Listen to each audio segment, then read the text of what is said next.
All right, you guys, we have some news about the Supergirl movie. We have a recent test screening, so let's see what people are saying about the recent test screening. I personally think the movie's gonna flop, but let's see what people are saying. According to Axel Talks Film, the cinematography is an upgrade compared to Superman's, and there's an action-packed hallway scene that's set to stand tall alongside those scenes in Daredevil and Guardians of the Galaxy Volume 3. Yeah, we all know the hallway scene they're talking about in Daredevil, and we all know the hallway scene they're talking about in Guardians of the Galaxy 3. Like the film's source material, the story has a darker tone than last year's Superman, focusing on human trafficking in a world overcome by violence. Still, audience members said that Supergirl presents a perfect balance, or humor, darkness, and lightness. Yeah, see, that's a red flag for me. Already, I heard rumors about them making Krim like this sex trafficker, this human trafficking villain, and he's not like that in the Supergirl Woman of Tomorrow comic at all. He's a pretty boring villain. He's just a killer who enjoys killing for the sake of killing. He's not a sex trafficker. He's not a human trafficker at all. All right, now they're talking about Krim. Meanwhile, crowds appear divided about the film's villain, Krim of the Yellow Hills. Some emerged from the movie saying Krim is extremely menacing and a tremendous villain, while others say he's lame and underwhelming. You know what that sounds like to me, you guys? It sounds straight mid. I don't like the look of Krim, and I think it's about to be a little whack. As for Jason Momoa's Lobo, fans can expect his part in the film to be substantial and crucial to the ending. Fun fact, Lobo does not appear in Supergirl's Woman of Tomorrow. Tom King cut Lobo from the final draft, but Gunn and company picked him up off the cutting room floor and added him back into the story. So yeah, I did hear that Tom King originally did want Lobo in the actual Woman of Tomorrow comic, but like DC Comics were like, nah, we're gonna take that out, or something along those lines. And I do think that Tom King is working with James Gunn on this movie. But yeah, I think Lobo is a big selling point of this movie. I think people are more excited about Lobo and like crypto and everything like that than Supergirl. And I think that is a mistake. I think that's a flaw. I think people should be more excited about Supergirl than Lobo in a Supergirl movie. Regarding Supergirl versus Superman, an insider attending the screening said it's basically bits of Superman 2025,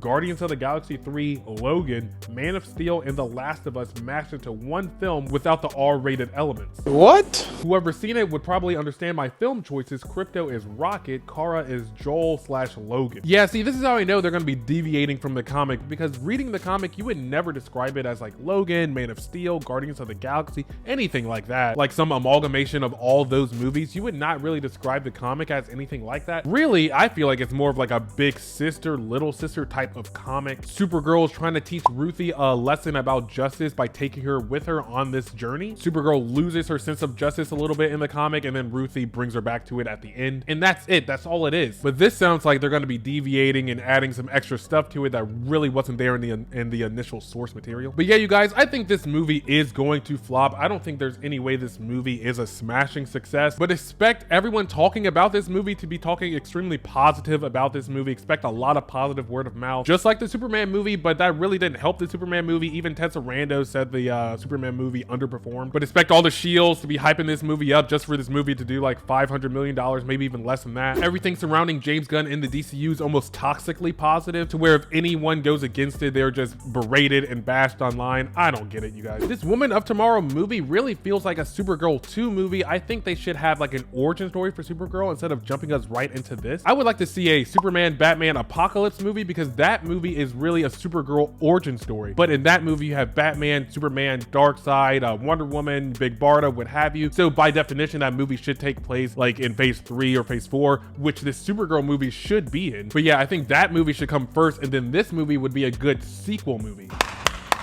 But yeah, I think that movie should come first, and this movie would be a good sequel movie. But I think James Gunn's DCU is extremely rushed, and I don't think he's getting enough shit for it. I think Millie Alcock will probably have a good performance, and I think people who've seen the early screen testing has been saying that she's doing a good job. She's very charismatic, what have you. She's a good actress. I just don't like her look as Supergirl. Personally, I don't think she is cute enough to be considered cute, and I don't think she's hot enough to be considered hot. And I think you need to be at least one of those things to play Supergirl, in my opinion. How many times do I have to tell you that A-Train needs to be scripted?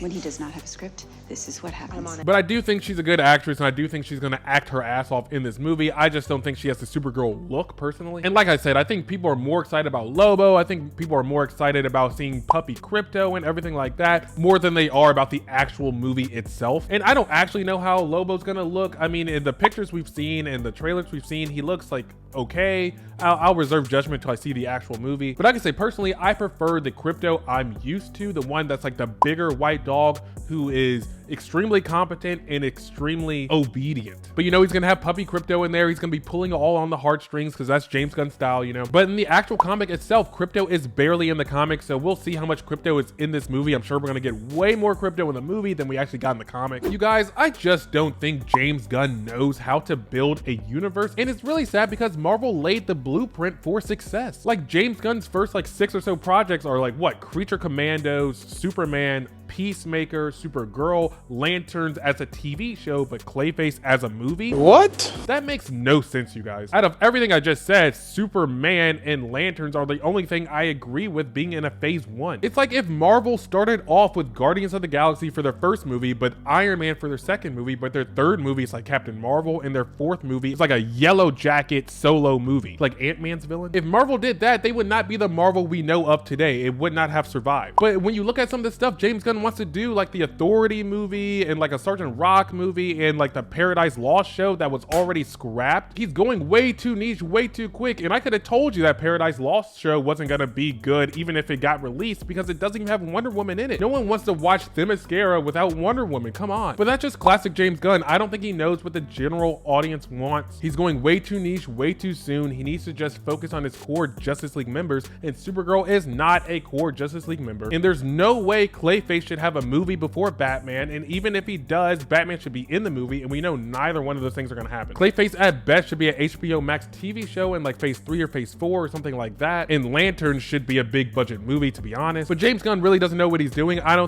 think his job is gonna be on thin ice once the Supergirl movie flops, and I do think it's gonna flop. I mean, it is possible for a movie to have good reviews and be a good movie and just not be a box office success, but for James Gunn to keep his job, he's gonna have to bring in the dollars. WB is about to be under new management, and they want a success. They want something to rival Marvel. They want the same type of Marvel money. And unless James Gunn proves he can deliver that, they're just gonna shit can him, you guys. I promise you. Every DC fan just wants DC to have that cultural impact that Marvel got. And it should not be hard. We have the better characters top to bottom. So I don't see why James Gunn is like taking this approach. Literally just do what Marvel did. Just start with your tried and true characters. Take the audience on the ride with you. Don't just throw them into a speeding car down the highway. But I digress, you guys. This was a quick video. What do you guys think about this Supergirl Woman of Tomorrow movie? Do you think more people are excited about Lobo and Crypto than the actual Supergirl character or the actual movie itself? Let me know in the comments below. And if I've said anything you can agree with, smash that subscribe button. I gotta be better than that last jerk you just watched. This is the best account under 1,000 subs, but I'm not trying to live under 1,000 subs. We are closer to 1,000 than not. We are almost to 700 subscribers, so keep smashing that subscribe button, you guys. Click here to binge more of my content. And as always, thank you for inviting me into your home, and thank you for joining me in mine. I'll see you guys in the next video.